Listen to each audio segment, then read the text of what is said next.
everybody. I'm Joel Meyerowitz. Thanks for being here. I wish I could see you, but you're stuck with me. Aperture has invited me to talk about my work and how it and I have changed in the 58 years that I've been making photographs. But before I begin, I want to say how happy I am to be working with Aperture again as we offer these 3 small prints for a benefit sale, which is in support of Aperture's not-for-profit programming, educational, public, and online efforts of theirs. And at the same time, my studio is scanning 140,000 Kodachrome slides from my early years. So this benefit supports both of us. But in addition, as I look at the challenges our society faces today, I would like a portion of the proceeds from my studio to go to benefit the Equal Justice Initiative. They're doing incredibly necessary work, supporting racial and economic initiatives to work against the injustices that we see in our society today. So thank you for all of your help. And I want to talk about some things that I hope will be challenging and surprising and stimulating for you. I began making photographs in 1962. I was 24 years old. I had been working as an art director in a small agency in New York.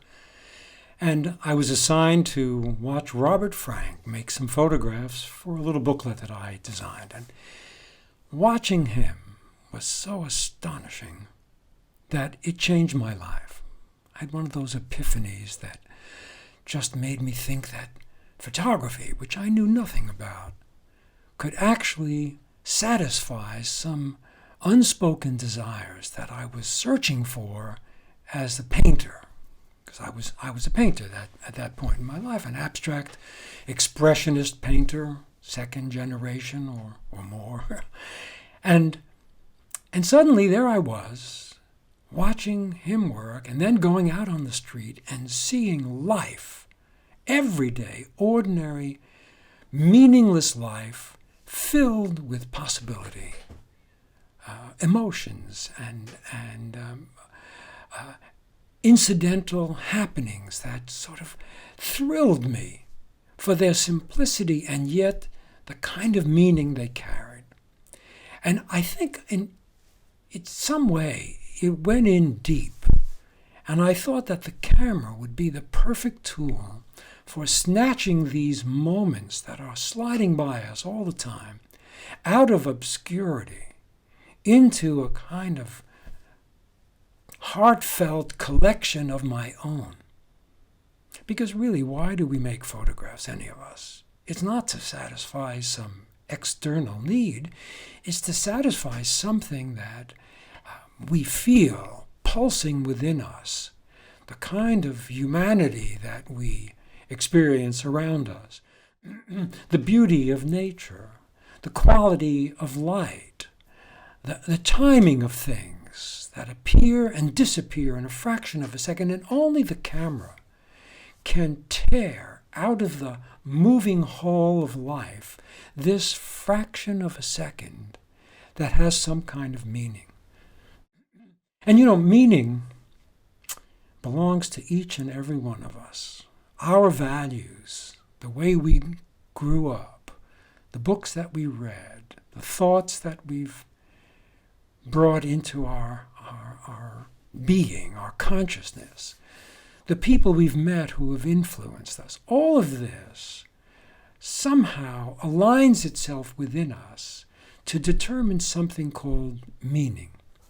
Now, I've never talked about this before, but I just felt that for today it was an important thing for me to try and express. I mean, yesterday when I mentioned to my wife, I'm speaking to you from Tuscany, where we've been riding out the pandemic in what seems like a kind of paradise. There are no cases here in our little community, and the Italians suffered greatly at the very beginning, but they did a remarkable thing with their society as a whole. Anyway, we were sitting last night and talking about this, and I said I wanted to talk about meaning, but what? What kind of meaning? We're not talking about big philosophical meanings. I'm talking about how throughout the course of the 58 years that I've been making photographs, I've seen things that came into my consciousness quickly. There was no time to think about them, to process them. The camera is such an instantaneous instrument. And so I think I've gone through my entire life collecting these bits and pieces of time that at their moment of happening, they seem to say to me, this is essential beauty, or this is essential generosity, or this is the sign of love, or this is symbolic of relationships, or of tragedy, or of humor.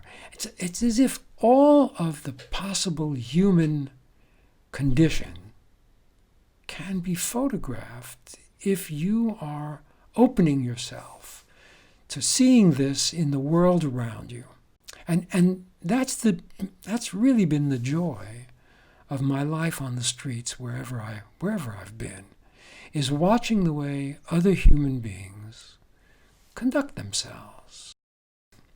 But that's part of the game of seeing, and it's part of the beauty of photography, is that we as human beings have such an extraordinary perceptual intelligence that we recognize the potential meaning of things in instantaneous fragments.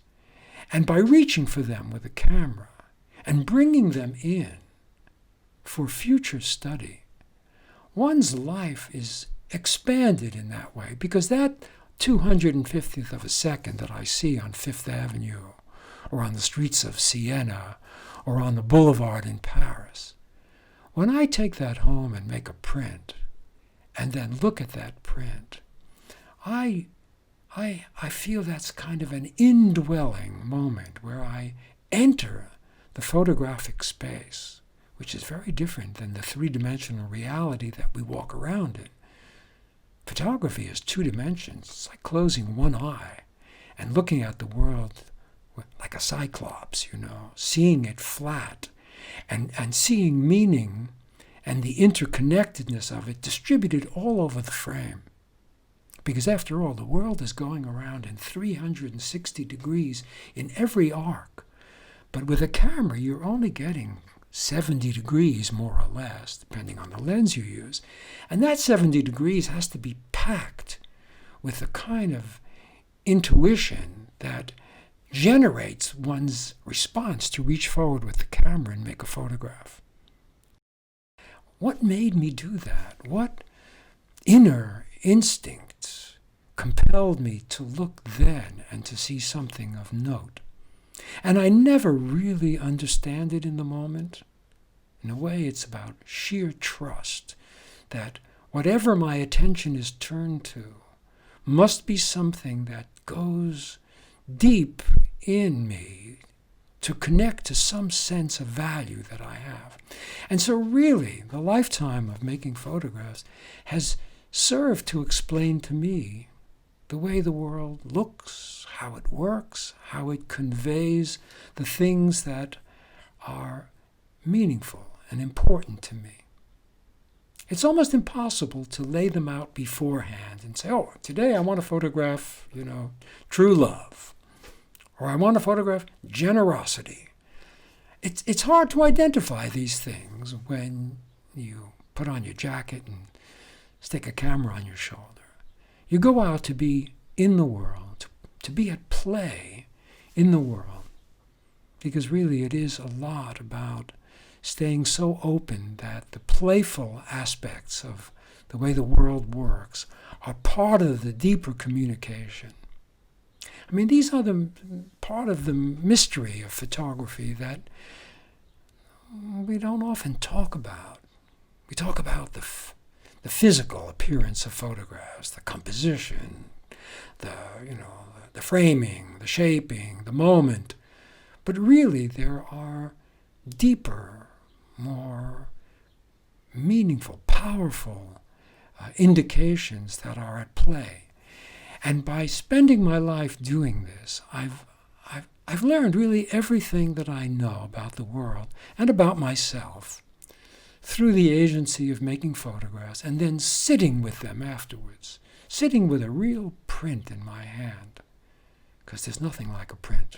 I mean, nowadays we put everything on Lightroom or have it on the screen, and it remains intangible in a way. But making the tangible print and holding it in your hand and flipping through 50 or 60 or 100 prints is a way to connect with the physicality of the world and the spirit that one goes out into the world with in search of the sublime, the meaningful, the nearly invisible that we hold on to. So that's what this event is going to be about. What I'd like to do now is to introduce you to Chris Ryan, who is the founder and director of Masters of Photography Online. And 3 or 4 years ago, Chris came to me to ask me to be the first photographer in this online program.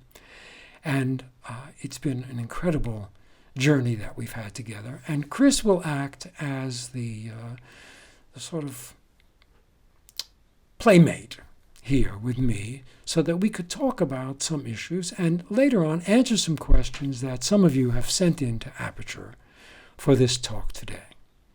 So stick around, and Chris is going to come on in just a moment.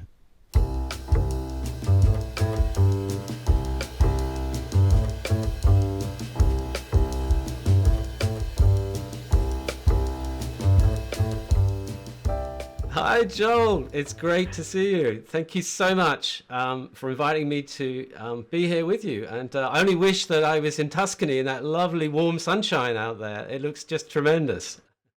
Yes, it's great for the spirit, and it's such a safe place, Chris. I wish you were here too, and I know you will be by the end of the summer. Yes, I hope so. And I hope to sit with you in your garden perhaps and continue our conversation. So it would be wonderful. Looking forward to it. Okay, so Joel, I'd like to talk to you about some of the important turning points in your work, and perhaps also about how these 3 photographs in the Aperture offer fit into that journey as well. You've already mentioned earlier the first turning point, which was working with the fantastic Robert Frank and seeing him at work, which ignited your passion for photography. But is it fair to say that the second turning point for you was during sort of 1963 to 1964? And that was actually a combination of things. It was about seeing print and also deciding to shoot in black and white. Could you tell us a little bit about that period, please? Yes, well, it has to start just a little bit before that to get in there. Of course, my first turning point was giving up the job that I had and the idea of being an artist, a graphic visual artist, to becoming a photographer. And I started working in color immediately. And for that first year, shooting in color, it was virtual.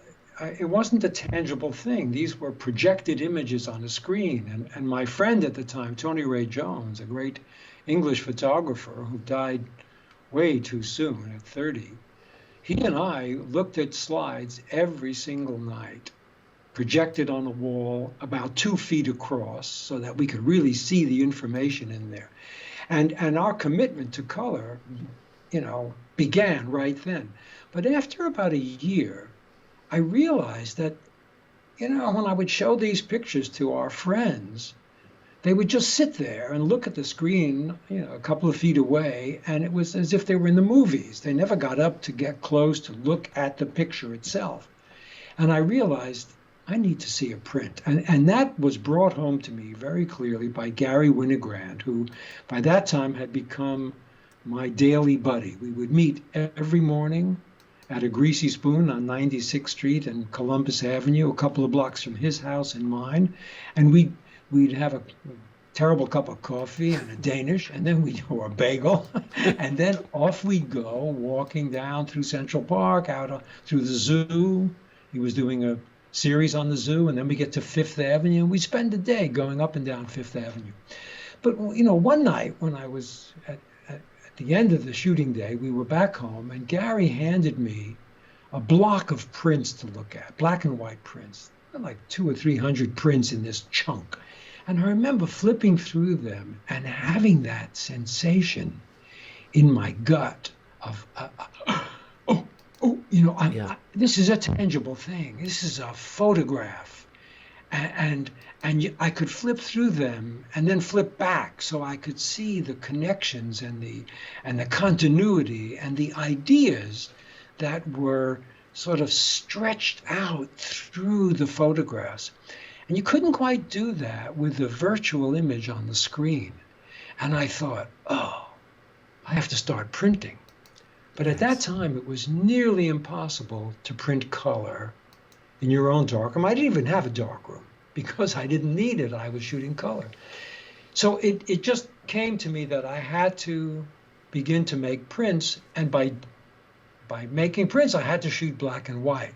So there was this jump from seeing the world in color to trying to learn how to understand what things meant in black and white.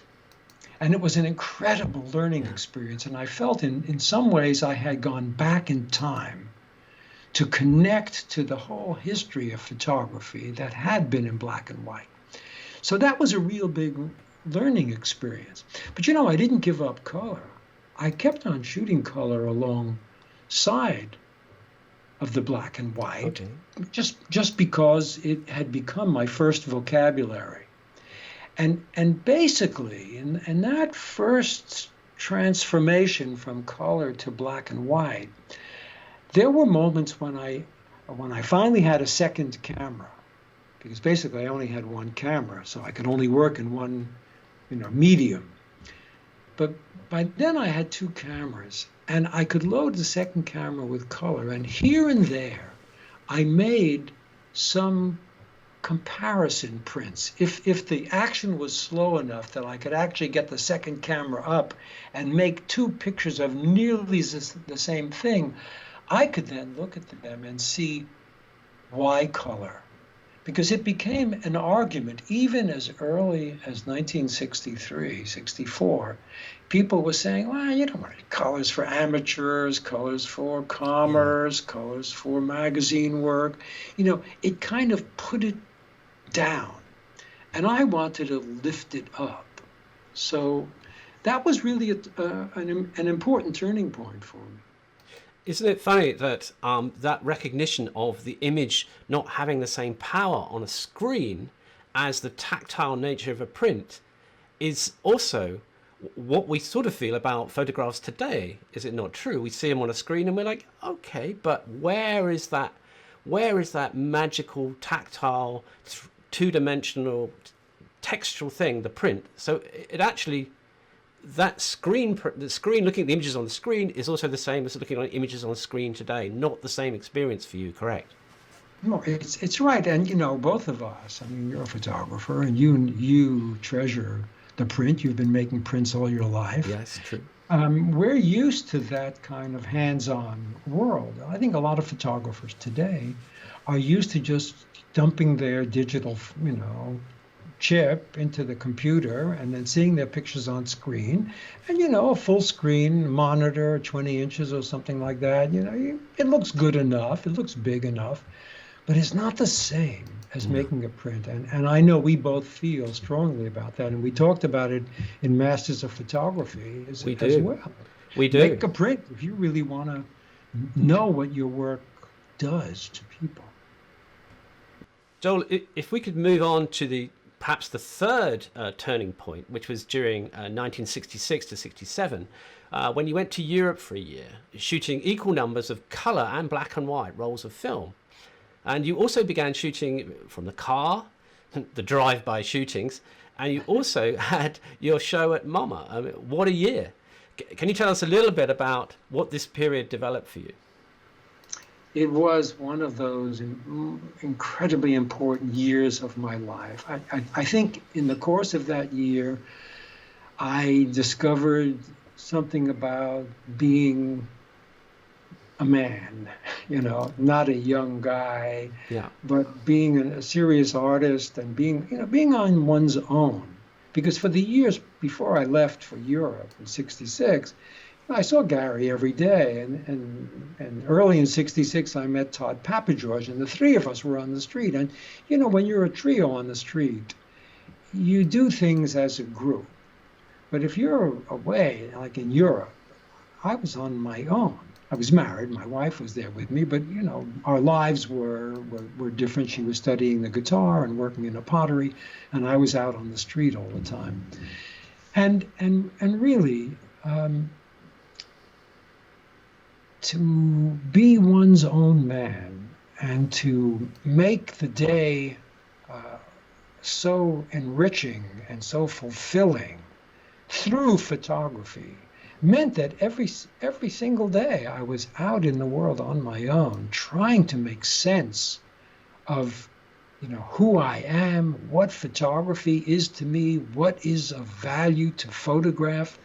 The ideas and the experiences were unifying in some way, and I could feel the seed in me, of my own seed kind of sprouting and opening up. And Europe was so foreign and so fascinating. And when you can't speak another language, like when I went to England, I couldn't speak the Queen's English.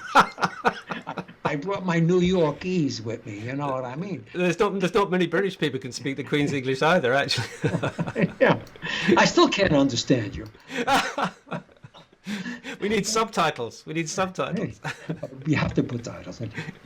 So learning what was the first layer of visibility, whether you're in England or in Paris or in Spain, it comes at one almost like being a tourist.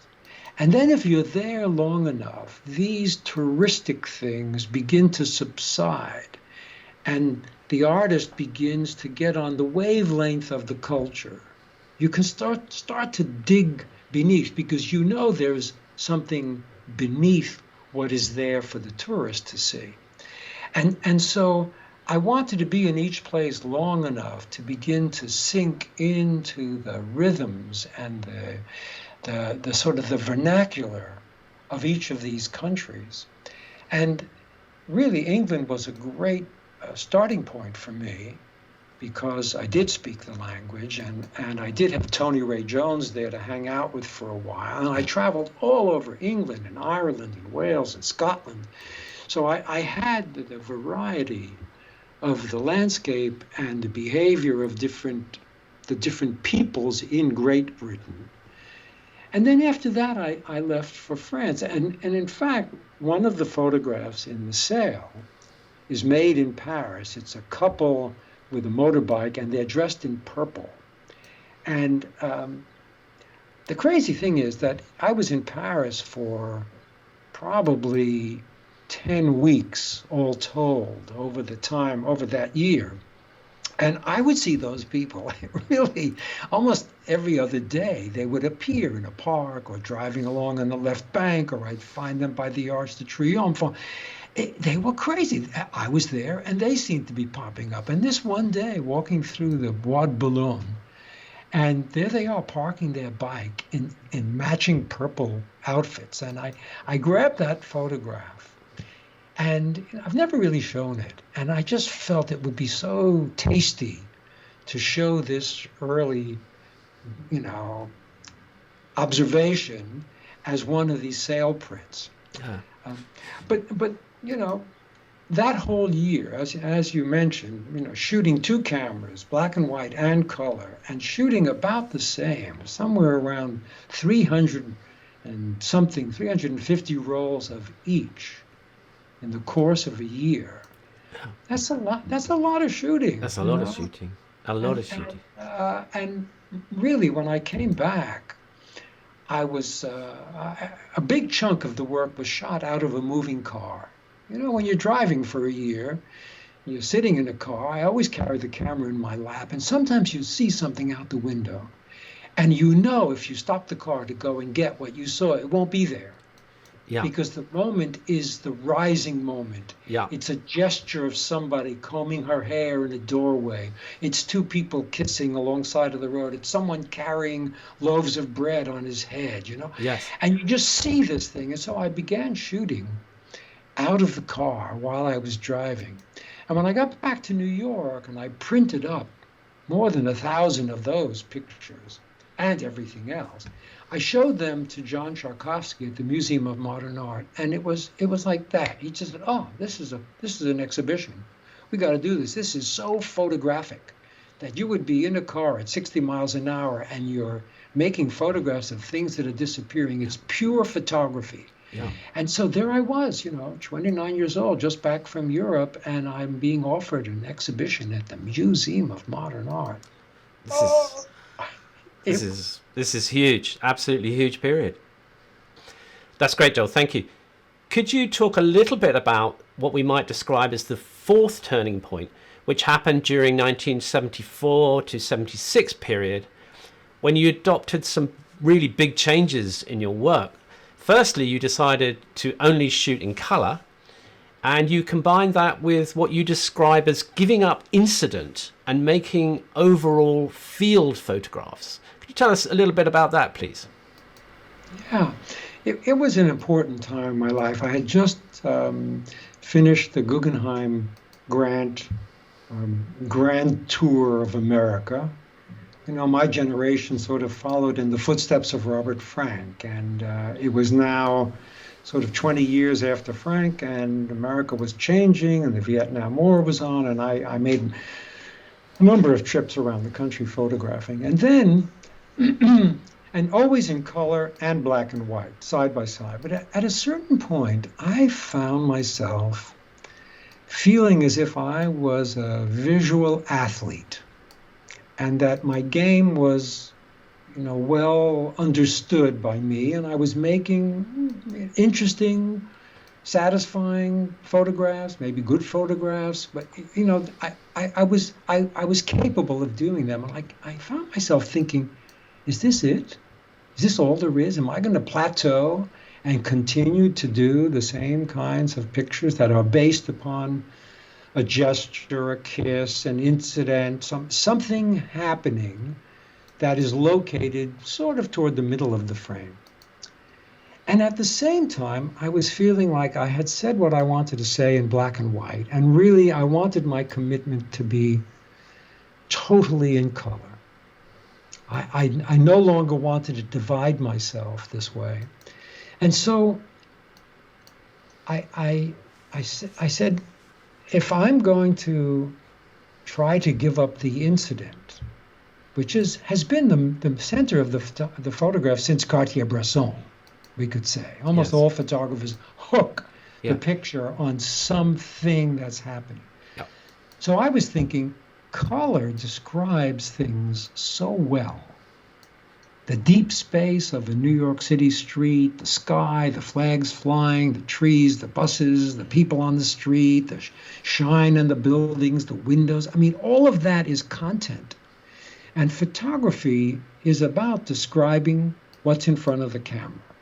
That's your content. And I thought, well, color describes more content than black and white, because the shapes are in color and they pulse in a different way. And I thought, if I need to get the entire depth of field of the street with color film, which was so much slower than black and white, that you couldn't always get the entire range of the street, I would have to step back from the normal 7 or 8 feet that I worked at.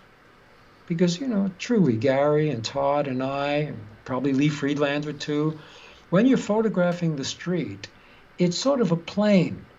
And the plane is the people who are about 8 to 10 feet away. So you enter that plane, and across the field is the information that you're interested in, and that makes the shape of your frame. But if I had to step back 15 feet, in order to get a deeper space, then the dynamics of the picture, the incident that would hook the picture would be further away, and it would sort of lack the kind of guts that it used to have for me. But I took that on. I was willing to make failed photographs in color by stepping back so that I could then see all over the frame and make the content everything in the frame. The buildings, the sky, the quality of the day, the feeling of the seasons, the hour that I'm shooting at, the color of the sidewalks, the way things are reflected. I mean, I wanted it all. And I remember when I started showing some of these experimental further back pictures to my close friends, other street photographers, they kind of looked at me like, you've lost your touch. You know, where is that little gem in the middle? And I would have to say, no, I haven't lost it. I'm giving it up. I don't want to be working in that with that method any longer. I want to see if I can make photography over. If I could make street photography into something more dynamic by using the entire field of the image as having content. Because when you look at a picture today, let's say, if you were to look at pictures from the 19th century, one tends to look all over the picture to see how interesting that time was. There's information everywhere.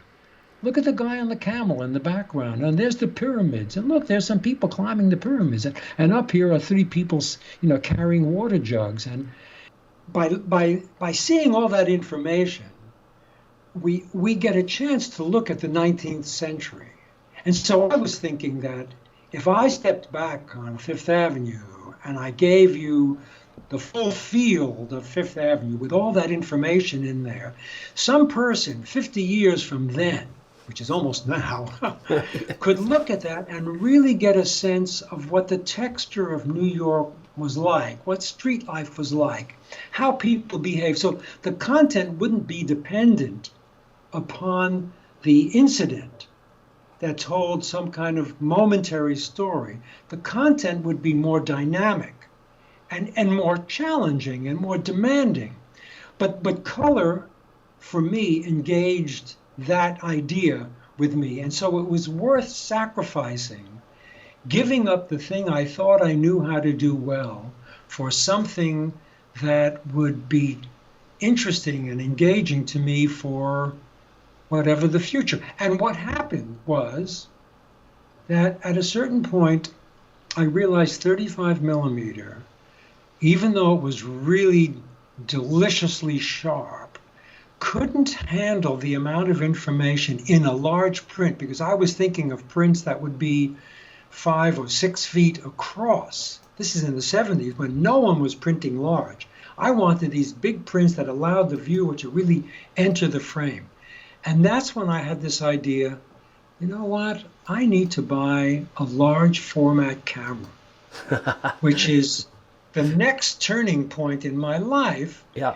Because as a street photographer, I used to look at Ansel Adams and the F-64 group as those old guys out in the West with their view cameras taking pictures of rocks and shells and mountains and trees, these static objects. And as a street photographer, the view camera, the 10-8, doesn't serve the purpose. But I thought, you know what? I need the description more than anything else. I'm going to find that camera, and I'm going to just go and enter that space and see what comes of it. And it was, for me, one of those gifts. You know what it's like? It's like learning another language. Yeah. Suddenly I was speaking 8x10-ese, which is that's not Japanese or Chinese. 8x10-ese is a whole new language of stillness and a kind of meditative indwelling where you look at something out there and it begins to like play on the shores of your mind and your emotions in a way that 35 millimeter jazz doesn't do. It's almost like I switched from being a jazz musician Yeah. making a riff on the street to somebody playing in an orchestra with a cello. Yeah, I mean, it's a very tactile camera, is it not? You sort of have to feel your way into a picture with a 10.8. And it's also a massive departure, or 8x10. It's a massive departure for you because it's a static camera on a tripod. But did you enjoy that feeling of maneuvering the lens and the back into shape with, in your imagery? I did. I really did. At first, I thought, how am I going to learn this? It's upside down. I'm under a dark cloth. Yeah. The action, nothing is happening. A breeze or a light movement or something very small. But yet, within the scope of the big camera, it has a kind of grandeur to it. So in a way, I gave up the instantaneous momentary gesture and recognition, the kind of immediacy of that poetry. I gave it up for the longer poetics of static moment, of the space itself being palpable because the 8x10 describes it so well. So I feel like I just came to not exactly a closure with 35 millimeter because I continued it, but I continued it in relation to the large format, which meant that I had two different dimensional ways of looking at the world now, slow and fast. And those are essential dimensions of photography. One is all about speed and the other is all about time. But what you also did, which was very brave and also very difficult, was you decided to photograph people with a 8x10 camera.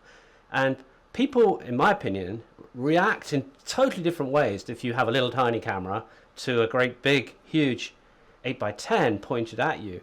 Could you tell us a little bit about that aspect of photographing people with 8x10? Well, as a matter of fact, Aperture published a book of those people portraits, 8x10 people portraits from Provincetown just this past November. And I'm having a show in Berlin in October of this year of that very same work. And it really, when I was photographing on the street, I never asked anybody's permission. I made portraits, but they were portraits on the fly.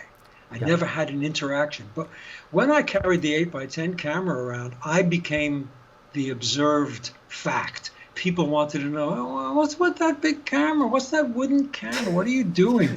And, Over your suddenly, I lost my invisibility, which, I had been cultivating for all those years. And now I was totally visible.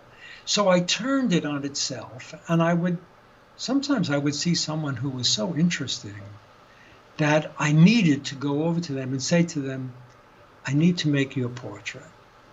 And no one ever said no. I think it was it wasn't me. The big camera must have been such a seduction. People wanted to say, that's not the 19th century. I'll stand for that. Yeah. And it requires a whole different, you know this all too well from the work that you've done. It requires a different engagement. And absolutely, the slow time allows people to kind of settle into themselves. And when I open the shutter, it would be as if their mystery was the thing that I was looking for. Not their charm, their superficial posture, the kind of thing you get with a small camera, celebrity pictures where everybody's doing their stuff. With the view camera, they have to come to rest in some way. It's like big game hunting. You're standing there in front of some creature that you've just, arrested their movement by your presence, and you just hope it doesn't pounce on you and chew your head off. So I was able to do that, and I made several thousand portraits on Cape Cod of total strangers whose lives intersected with mine and who gave themselves to me. They had to really wait it out until something came over them, some kind of quietude, some inner sense of self, or an expression of their mystery. And if you ask that question as a photographer to yourself, can I photograph the mystery that creates the beauty that I see on this person? Because it's not just the physical beauty. Sometimes it's their inner mystery that comes a-calling. And the idea that you might be able to describe that ephemeral, changing, shape-shifting thing by holding still long enough for someone to give that's what it's all about. And the camera helps that because people are so used to the small cameras and the small snaps and the grabbing, that when you're presented with that big camera, that must have helped them actually look in a different way into your lens. And then you just wait for that moment. You ask them to relax in front, and then you just wait for that moment, correct? And you only used to shoot one frame, I believe, in the series. I just did one. I wanted it to be almost as chancy as a 35mm street picture, in which the thing happens and it's gone. So using that method from my past with a view camera, in which I could put another sheet, I could keep doing it. But I didn't want to. I wanted to see if I could make the moment happen, because I understand what a moment is, having learned it on the street. Yeah. And by the way, I just wanted to mention something, that the other two pictures that are in this Aperture sale, one of them came from that period, 1974, 76, where I was trying to make a field photograph, and that's the woman with the hat on the street corner. Ah, yes. That was from that era.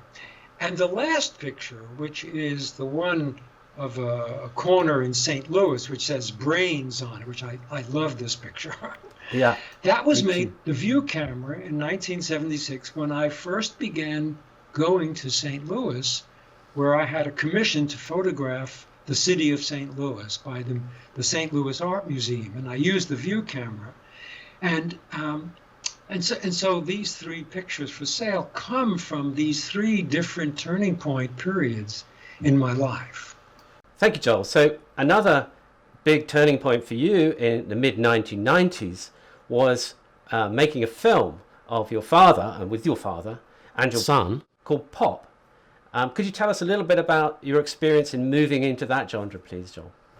Well, we all probably carry the secret desire to be filmmakers or movie makers at some point. I think every photographer wants to add movement and sound and music to their work. And I had always wanted to do that, but I hadn't written the film that I wanted to make, although I did try a few times. It hadn't matured for me.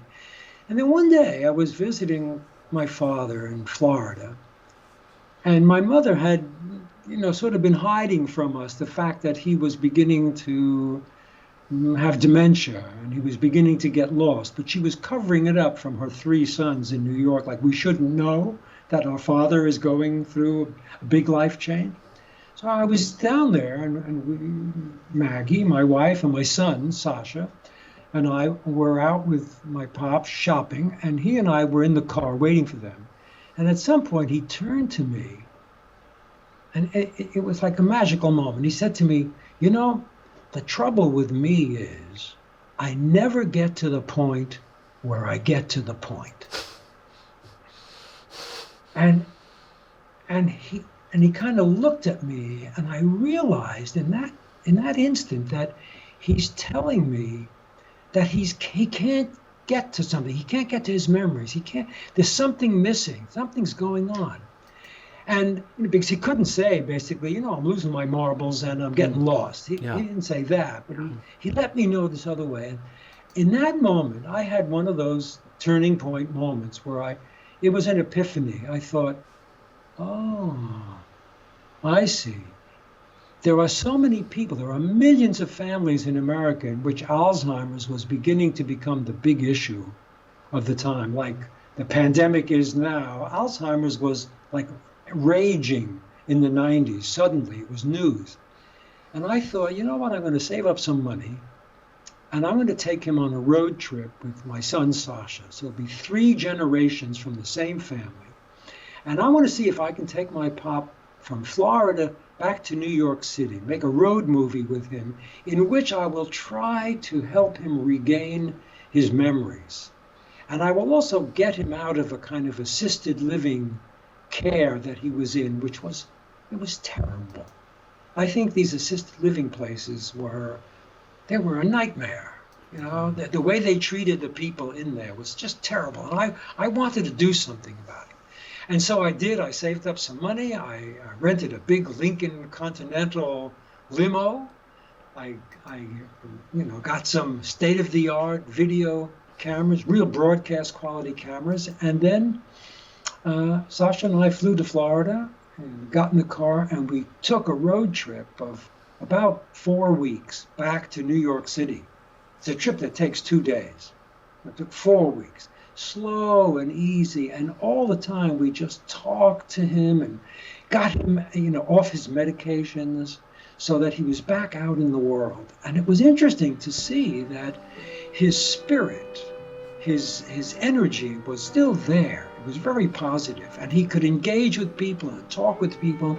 Oh, no, excuse me. Here is High's teeth. He just couldn't remember what he had for breakfast, or he couldn't remember what happened yesterday. So his short-term memory was gone, but his spirit, his persona was intact.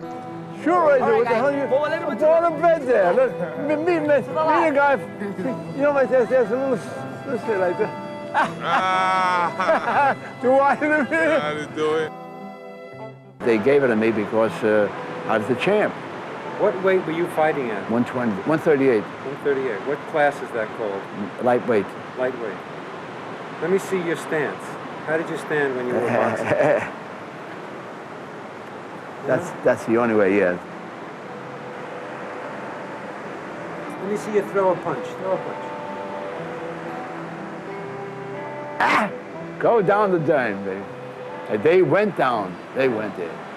And this movie, which is sort of a road movie comedy, the 3 of us together, was so incredibly powerful for me and for Sasha too, that when we were over, when it was back, we were back in New York, Sasha turned to me and said, Pop, I wish Grandpa lived in Canada. We could still be on the road.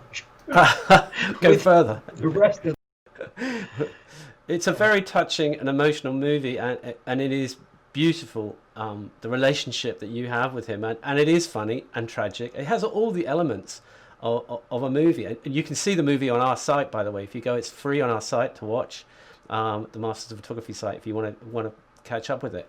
But Joel, what did it teach you in your still photography? Did it teach you anything for your still photography, or did it inform your still photography after you made that film? What it taught me was that I was at a point in my life where I wanted to see if I could do more work that was in the service of something.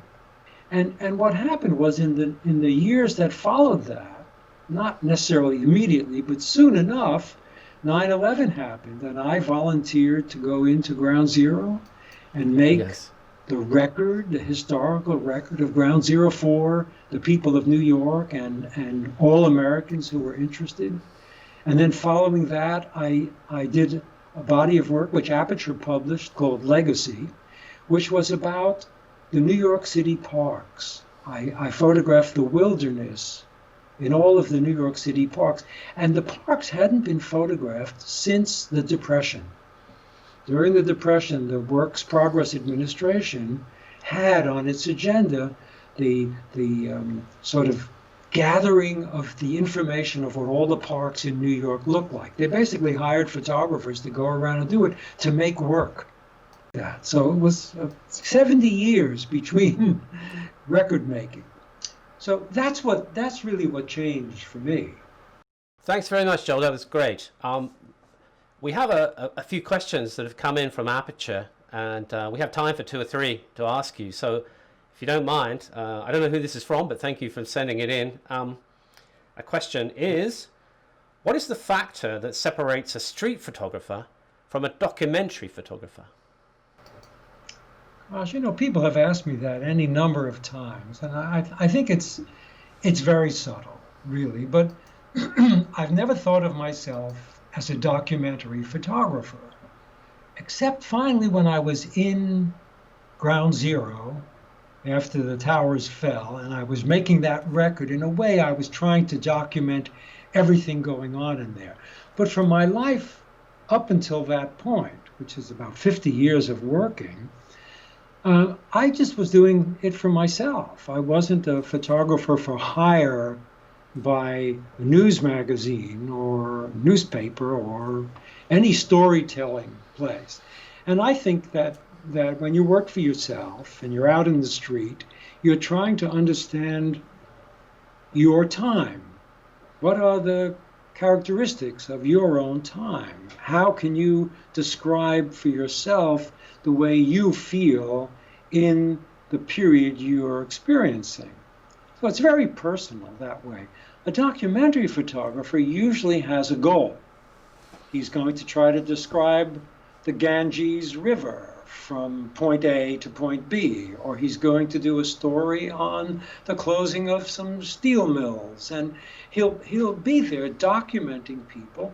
The work may look like street photography, catch as catch can photography, but it's really driven by the storyline that is running through the pictures. That documentarian is trying to make something cohesive and coherent, whereas the street photographer is incoherent because street life is chaos. Yeah. And the photography feels good being in that chaos because the surprises are an enrichment. So I think that's the way to divvy it up.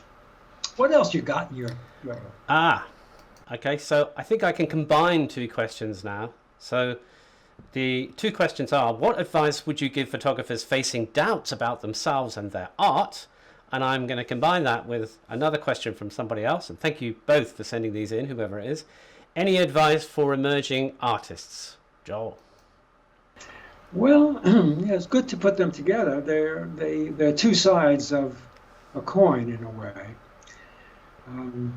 You could say two sides of a chip. Yeah.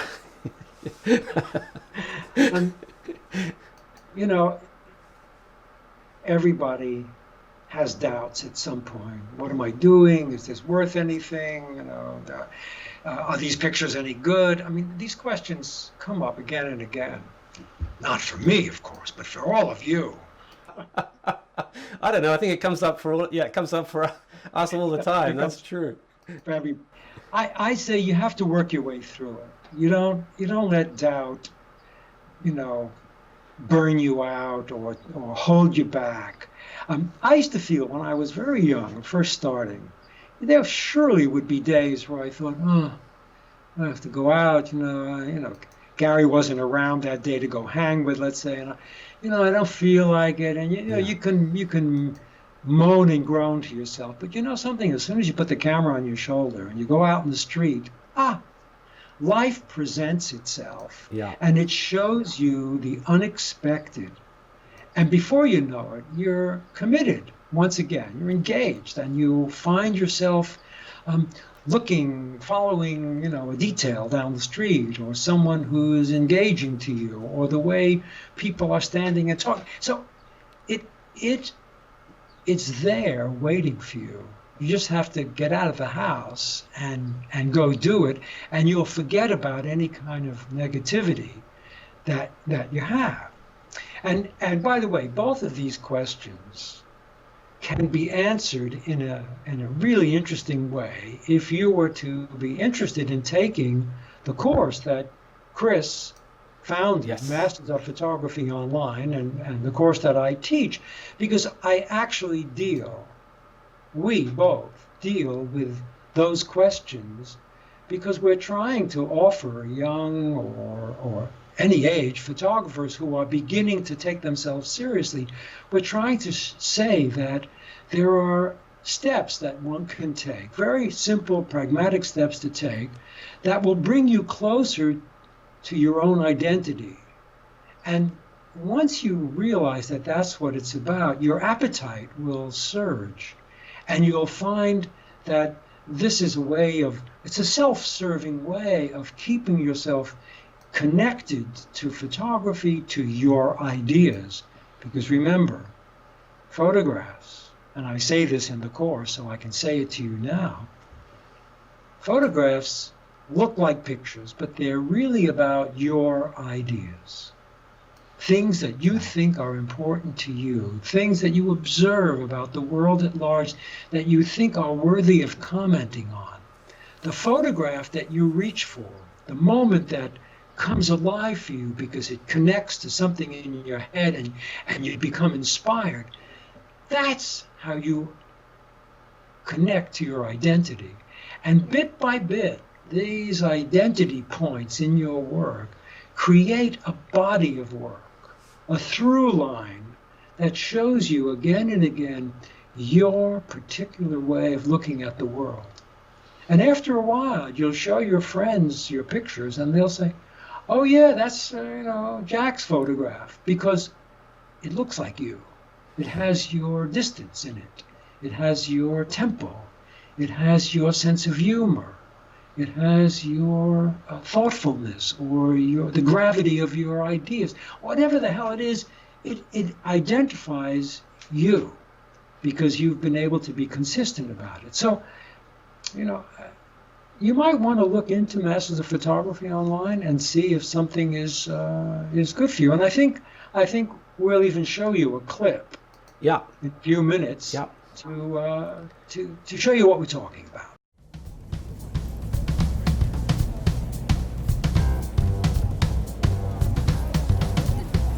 This is 57th and 5th in New York City. If I hang on this corner for a while, I want to see something. People are coming this way and that way, and there's all kinds of interesting things. So you hang out on a corner, and the boredom that you feel goes away. Just goes away because you're watching interesting things happen, or you're just watching ordinary things happen, but something out of the ordinary just comes along and suddenly you see it. Look at that, quick.